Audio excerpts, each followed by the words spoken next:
Hello mga mami, good morning sa inyong lahat. At ngayong araw ay medyo mainit dito sa amin. Kamusta kayo? At ngayong araw ay may share ako sa inyo na video na medyo mahaba-haba ito.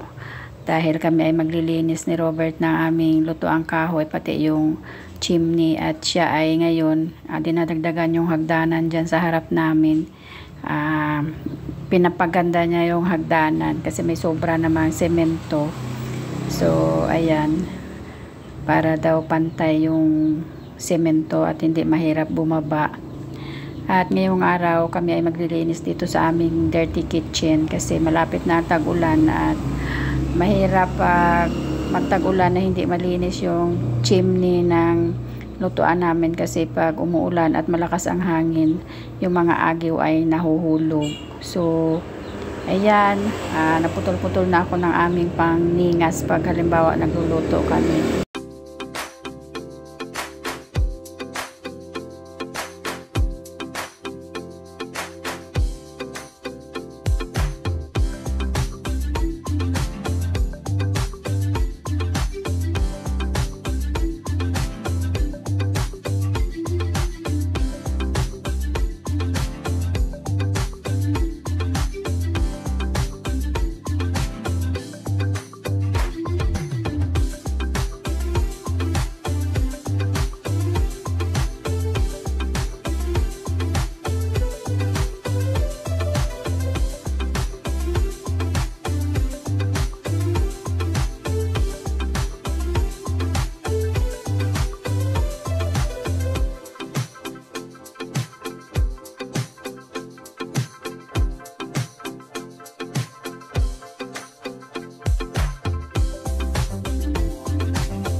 umpisa na nag-vlog ako, hindi na yan nalinis kasi nag-umpisa ako mag-vlog noong July sa isang channel ko, yung about sa sari-sari store.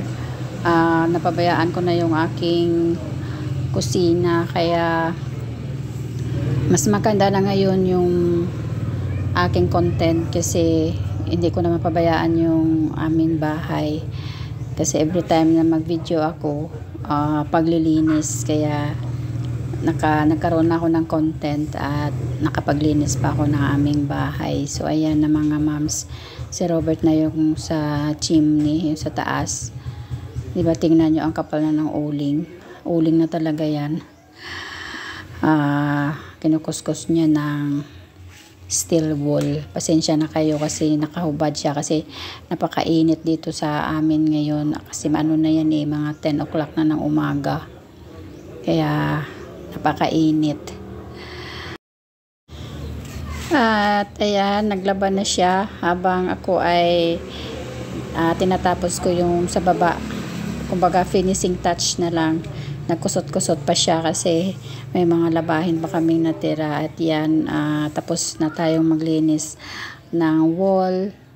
At medyo pumuti din ang ating wall ng ating lutoang kahoy. At yan, maglilinis na lang tayo para patapos na yung ating ginagawa mga moms ngayong araw. At masaya tayo kasi nalinis natin yung ating kusina kasi ang kapal-kapal talaga.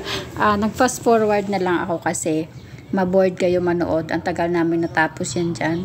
Ang tagal ng kuskusan ng mga agiw at uling kasi may halo pa yan mga mantika. Tingnan nyo yung kamay ko dyan, kahit anong gawin kong sabon hindi natatanggal. Ayan puro uling tsaka parang grasa.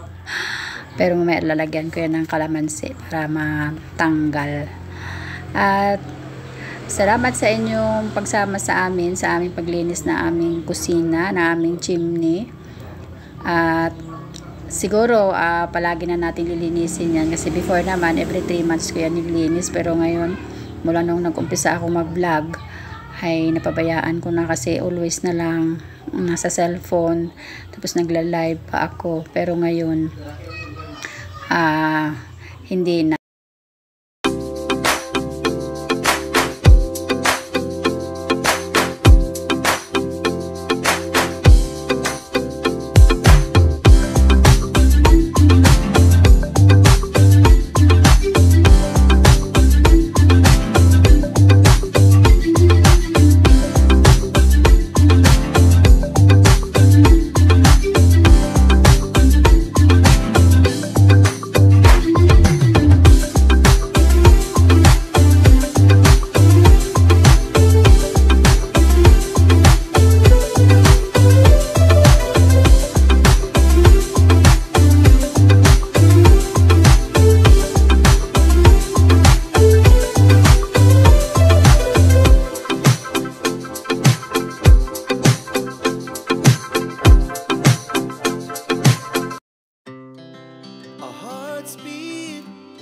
To the city streets, we began to feel the fire. We rise like tall buildings as the chemicals they take us higher. The night's young, it has just begun as she puts her hand in mine. We wanna chase the night, wanna dance to the light, pull the stars from the sky, just two hearts running wild. Never sleep, never stop, as we shuffle